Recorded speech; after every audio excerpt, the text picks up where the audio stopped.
أعوذ بالله من الشيطان الرجيم بسم الله الرحمن الرحيم والذين يمسكون بالكتاب وأقاموا الصلاة إن لا نضيع أجر المصلحين وإذ نتقنا الجبل فوقهم كأنه ظلة وظنوا أنه واقع بهم خذوا ما آتيناكم بقوة واذكروا ما فيه لعلكم تتقون. نانی درس کې به ان شاء الله العزیز سورۃ اعراف پارہ نمبر 9 رکوع نمبر 21 آیات نمبر 170 او 71 دوا آیاتونه چې نه دا په ویل کېږي. یهود چې نو دا غوي تذکرہ روانه نو مخکې الله جل جلاله فرمایل چې بیا د دې ورسته بد جنشین چې نو هغه رالل چې د هغوی د تورات کتاب په عوض کې رشوت به اخیستل او د هغې سره به د تورات احکامات چې نو هغه به بدلول. اوس دې آیات کې الله جل جلاله وایي والذین یمسکون بالکتاب واقاموا الصلاة او هغه کسان چې د هغوی په کلکه ونیولو کتاب لره واقاموا الصلاة او قائم کړلو مونږ تمسک بالصلاة تمسک بالکتاب وکړلو دا غوی دا کتاب نو هغه په مضبوطی سره ونیو. نو وایي چې دا آیات د حضرت عبدالله ابن سلام او دا غوی د مرګرو په باره کې نازل شوی دی چې کله دا غوی په هغه وخت تورات باندې د هغې باندې عمل وکړو چې د هغې حلال وګڼل او حرام چې دی نو هغې حرام وګڼلو. دا غي کې چې کم احکامات راغلي ول پاغي باندې عمل شروع کو نو الله جل جلاله دا هغه کتاب پاغي باندې منګول لګول عمل کولو دا غي برکت او سله ولا الله جل جلاله دا ورکړه چې اورستو بیا چې کله حضور علیه الصلاۃ والسلام مبعوث ولو او نبی علیہ الصلوۃ والسلام د بعثت نه ورسته الله ول کتاب ورکړلو نو دی په دغه پیغمبر او د دې پیغمبر په کتاب باندې ایمان راوړلو. نو دین یو خبره چې نو هغه معلومه شوله چې کله سړی په خپل کم علم کم کتاب کم وسره علم موجود وي دی باندې نو انسان عمل کوي نو دته به الله جل جلاله د مزید ایمان د ترقی توفیق چې نو هغه به نصیب کوي. خو کچرته یو انسان کم ورته معلوم یو پاغه باندې عمل نه کوي نو بیا الله رب العزت داسې انسان نه چې نو هغه ترقی نه ورکوي. واقاموا الصلاة او مز به قائمولو مز باندې به همیشګری کوله. نو سوال نه پیدا کیږي چې یمسکون بالکتاب تمسک بالکتاب کې خو بخپل منظم را لزکه احکاماتو کې نو هغه یو حکم منظم ولو نو چې کله پکې منظ هم ولو نو موږ خو اسیم پاغه کېو نو څنګه چې د منظ اهمیت دی زمونږ په دین کې داسې په نورو ادیانو کې هم د مانځ نو هغه اهمیت ولو څنګه چې زمونږ په دین کې د منځ اهمیت دی داسې په نورو ادیانو کې هم د منځ اهمیت ولو نو د هغوی به دغه منځ نو هغه به خاص طور به د هغې پابندي کوله. نو دینه معلومه دا شوله چې د منځ پابندي د انتهایی اهم ده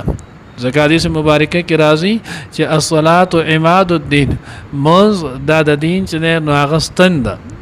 بل حدیث مبارکه کې راځي چې چا چې نو هغه منځ قائم کو نو دې سړی چې نو هغه دین قائم کو چا چې منځ پرې خودلو نو دې سړی چې نو خپل حصہ دین ورنولو. نو منځ د پاره چې نو هغه ډېر اهمیت دی. یو روایت کې راځي دا هغه مفهوم دا دی چې د دین اسلام کې د منځ اهمیت دا داسې دی لکه څنګه چې د انسان په وجود کې د سر اهمیت وي. بهرحال نو اقام الصلاة دی منځ قائم کو وز د منځ متعلق حکم سنه ائمه اربعه مونږ چې د سلور مذهب چې نو هغه یادو نو د دې ائمه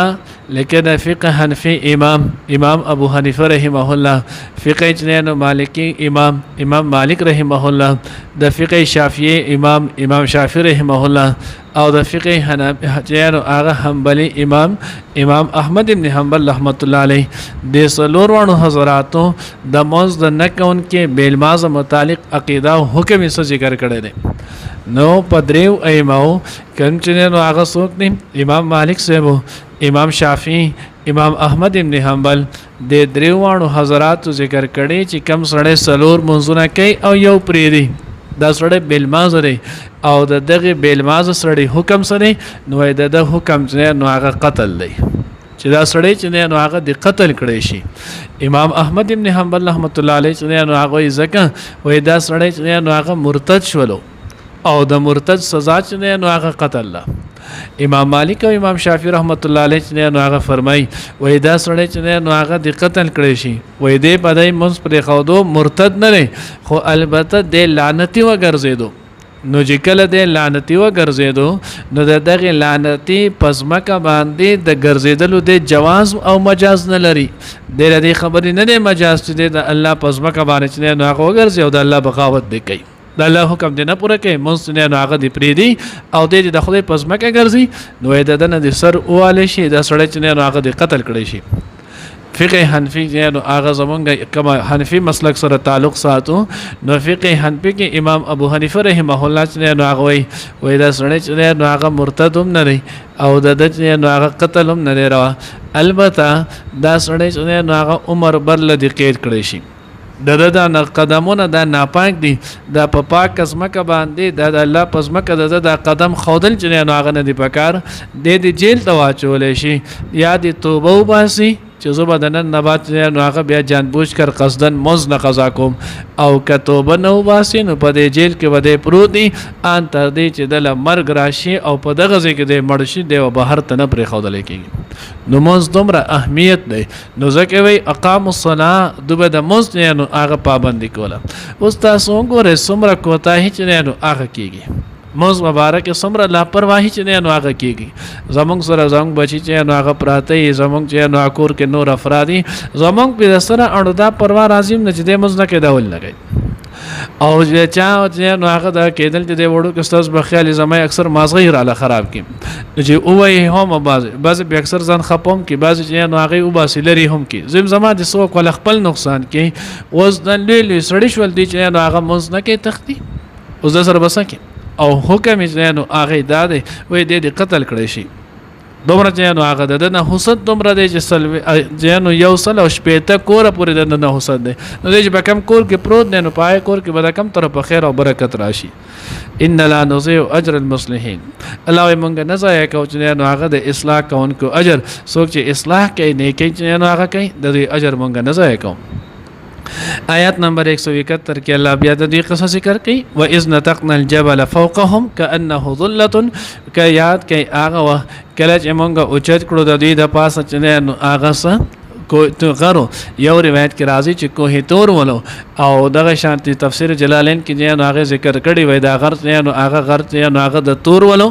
او باز وی بل یو غر ولو جبرئیل امین چې هغه پوچت کولو کله نو دا واقع دو درې پیر چې نو هغه د دې تفصیل تیر شو بهرال بیا به هم اشاره نو هغه به ته اشاره به تو کو مختصر به ذکر کوم کله چې حضرت موسی علیه السلام سره چې نو هغه د خپل قوم دریای قلزم باندې بحر قلزم باندې وخت دیدلو فرعون الله تبا کړلو بیا که خیال مکړه وسوم دلته دا واقع مونږ سو د درس مخ کې ویلول د مطالبه وکړه چې وسه پورې مونږ د فرعون غلامان پاتې شو وس مونږ له یو قانون او دستور په کار دی چې هغه قانون او دستور مطابق مونږ چلیږو الله جل جلاله حضرت موسی علیه السلام له تورات ورکو موسی علیه السلام چې کله تورات واغستو او راغللو نو دی په وخت کې بیا غسخیغه عبادت شروع کړو بیا دا غینه اورست کله چې موسی علیه السلام نو هغه پر سکون شولو دی چې نو هغه حکم ذکر کړو دی وی راشه دا ټولي په یو میدان کې سړی خزي واړه زاړه بډاګان دا ټولي راجم کړلو دی ته د قران تورات د قران تورات چې نو احکامات دا غي وت تلاوت کو موسی عليه السلام چې ګوره دا حکم دی دا دی نو دی په هغه وخت کې بیا چې نو هغه څه کسان پس ځل خډیر ګران کار دی دا حکم مجنه نو هغه څوک پورا کوي دا خو زمونږ نه چې نو هغه نشي پورا کېدلی که خیال کړه بیا موږ ویل بیا ویا ته کسان چې نو موسی عليه السلام ځان سره بوتل نو دی دغه نافرمانی وکړه دا خو موږ نشي پورا کولای دا خو دومره سخت احکامات چې نو هغه را لګري حضرت موسی علیه السلام ورته ګوره تاسو ټول ځوان چې نو هغه آزاد وباسلې دي دا دومره غټ کار نه دی لږ وخت تاسو د دې پابندي وکړئ تاسو په خپل د سر چې نو هغه عادت شي دینه منله الله رب العزت حضرت جبرئیل علیه السلام ته حکم وکړو لاړ شو دا غر نو هغه کوه تور دا پس راوباسه وای دباوي کم نو جبرئیل علیه السلام رالو کوه تور غر سره چې نو هغه د زیلو نه چې نو هغه راواغستو د وینولو او د دې د سر د پاسه چې نو هغه د قشانتی کو دسو لکه چترې صاحبان تنبو نو دې باندې د پاسه دسو کو منای کنه منای نو دې چې قولی نو د خو چې غر را باندې وسر تاویږي دې زر چې نو هغه پسې د پریوتلو دا ګس طرف چې نو هغه ولا ګولو دا خې دې سوچت کړي بده باندې برا ګوري دې چې نو هغه ډیر زیات چې نو هغه خلک ول نو بهرحال دې چې نو هغه کله د قشانتی وکړل نو دې دا ته دې چې نو هغه ګس طرف ولا ګولو خې چې نو هغه اوچت کړو او دې بس سید الا مونږ توبه واسو مونږ چې نو هغه تورات به منو کاسان نه ک ګران دې خو مونږ وته غاړه خو دي الله جل جلاله د دین چې نو هغه غرب لري کړلو نو چې کله د دین غر لري شو نن اورځ پورې يهود چې نو هغه سجده کوي هغه د قشانتی کوي ګس طرف لګي او په خی باندې ګور بره ګوري او د سې نو ارزل دي وای په دې باندې مونږ ته نجات ملاو شو غر را باندې د وجنه راتاو شي نو مونږ چې نو هغه بو سجده د قشانتی کو نو دغه طریقې سره بیا دې چې نو هغه سجده کوله نو الله وی دې سوال کله چې نو کانه ذلت گویا چې دا یو صایبان ولو د دې د پاسه وظن انه واقع بهم او د دې ګمان شولو چې دا غر وس په موږ باندې راتاویدون کېده نو الله رب العزت ورته بیا سي خذوا ما اتیناکم بقوه ما چې کم کتاب درکړې کم احکامات درکړې دا اوس په مضبوطی سره چې نو هغه ونیسي اوس دن چې نو هغه یو ورکوټه شاته سوال واردېږي سوال چې نو هغه دا دی چې الله رب العزت خو واضح اعلان کړي لا اکراه فی الدین په دین اسلام کې چې نو هغه زور زبردستیا چې نو هغه نشته جبر چې نو هغه خو په دین اسلام کې نشته هر سړی چې نو هغه په خپل مرزي په خپل خوشحالي سره چې نو هغه دین قبلای او دلته الله رب العزت داوی باندې په زور قبول کړلو و اذ نذقنا الجبل فوقهم د پاسه چې نو هغه راوستلو نو دا خو په زور نشولو نو جواب دا دی چې دا په زور باندې نه دی لا اکراه فی الدین دا په هغه صورت کې دی چې کله سړی نوې دین ته راځي کافر دی مسلم چې دی نو هغه مسلمان نه دی غیر مذهب دی نو غیر مذهب ته چې دی نو هغه د تورې په زور یا په بل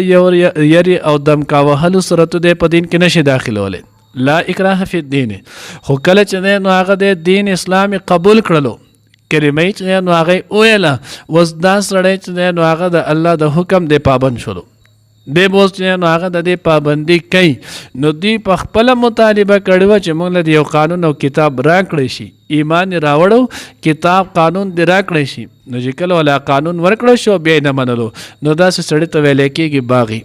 او د باغی لپاره چې نو هغه د مخلوق په قانون کې هم سزا شته لکه یو سړی چې نو هغه د یو حکومت نو د هغه سره یې د هغوی کارډ استعمالي د هغوی هر څه کوي او دی بیا د دغه حکومت وخت نو هغه خلاف کوي نو هغه ته خلک څه کوي باغی ورته نه وایي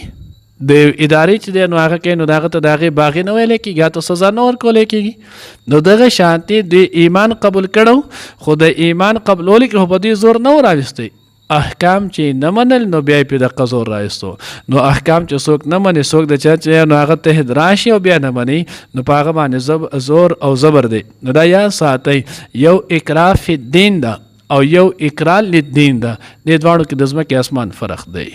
وزم اکثر ډېر خلک یا صدا شي جوړ نه لا اکراه فی الدین نور به ورته پته نه چې دې معنی څه ده لیو اکراه فی الدین په دین کې چې نو هغه زور زبردستیا چې ته یو سړی په زور راولي او مسلمان کې لا اکراه فی الدین دا نشته یو اکراه للدین دی چې د دین احکامات یو سړی مني د دین قانون د الله او د الله د رسول قانون نه مني نو په دې سړی باندې زور او جبر کولی شي که اکراه للدین نه وي نو بیا الله رب العزت د غل دپاره د لاس کټ کولو سزا ولې رالیږلي د قاتل دپاره چې نو هغې قصاص ولې رالیږلی دی دغه شانته چې نو د زاني دپاره کوړې ولې رالیږلی دي نو دا اکراه للدین دی د دین دپاره چې نو هغه دا اکراه دی دا اکراه فی الدین نه بهرحال نو الله وی دغه ونې سره مضبوطی سره ما فیه لعلکم تتقون دپاره د دې چې تاسو بچ شئ دپاره د دې چې تاسو پرهیزګاران شئ الله دې موږ ته کامله تقوا نصیب کړي